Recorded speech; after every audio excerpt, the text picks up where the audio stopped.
I'll always remember sitting just a few feet from Brian Cashman as the Yankee GM sat perched by an open door in a military plane, ready to jump from 13,000 feet and experience skydiving for the first time.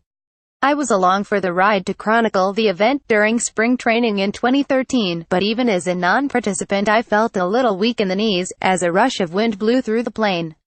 Cashman looked at me and forced a tight-lipped smile, but it seemed clear he was having second thoughts about agreeing to his adventure. "The nerves hit me there," he told me later, "but I wanted to do it. It's called living. If you don't take some risks along the way, you'll never know what you may be missing." Which, of course, brings us to the hiring of Boone. Cashman hasn't gone skydiving since that day in Florida, when he helped raise awareness for the Wounded Warriors Project and broke his leg, you may recall, on the landing, but from a baseball point of view he just jumped out of a plane again. Boone has a lot to offer, obviously, or he wouldn't have convinced Cashman to hire someone who hasn't even coached, never mind managed, since his playing career ended in 2009. Images. In fact, the former Yankee third baseman checks many of the boxes of the modern manager. He's smart, personable, renowned in baseball circles as a good communicator, and brings a lifetime of big league savvy that comes with growing up as a third-generation major leaguer and the son of a former manager.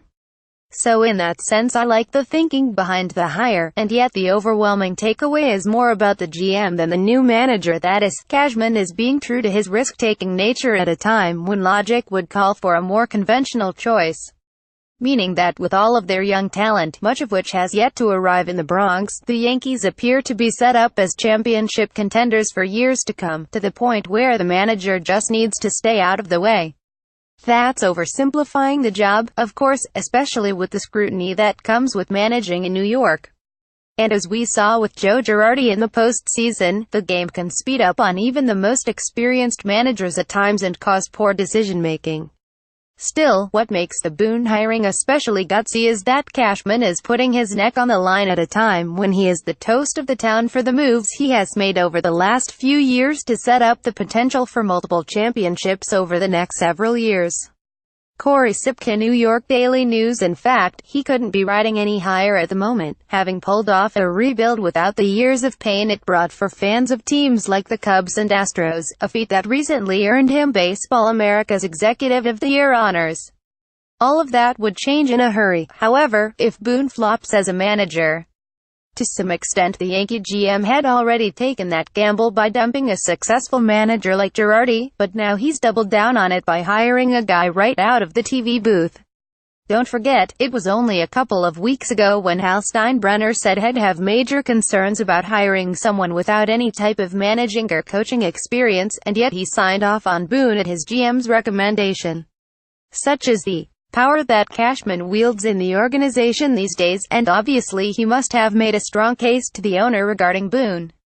Indeed, the GM has thought highly of Boone going back to his knee injury in the weeks after his famous Alex-ending home run in 2003, an injury that ultimately made Alex Rodriguez a Yankee. Bill Kostrounap Boone, remember, owned up to getting hurt playing pickup basketball rather than inventing some story that would have made him less culpable. "That told me a lot about his character," Cashman told me once. All of which is well and good, but doesn't necessarily mean Boone will succeed as manager. You just never know how someone is going to react to the pressures of the job, from being second-guessed for his in-game decision-making to dealing with players regarding playing time, work habits, etc. I always go back to Buddy Harrelson with the Mets, who was beloved as a player and even a third-base coach.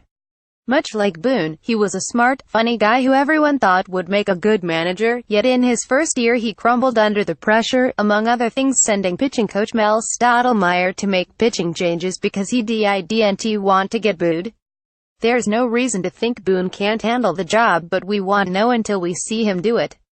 That's what makes this hire so fascinating. Baseball is going in this direction, with GMs wanting smart, young managers who can implement analytics and still connect with players, but by putting a relative novice in such a high-profile job with huge expectations, Cashman has raised the bar on outside-the-box thinking. It's a decision that has potential for high reward, as long as the parachute opens.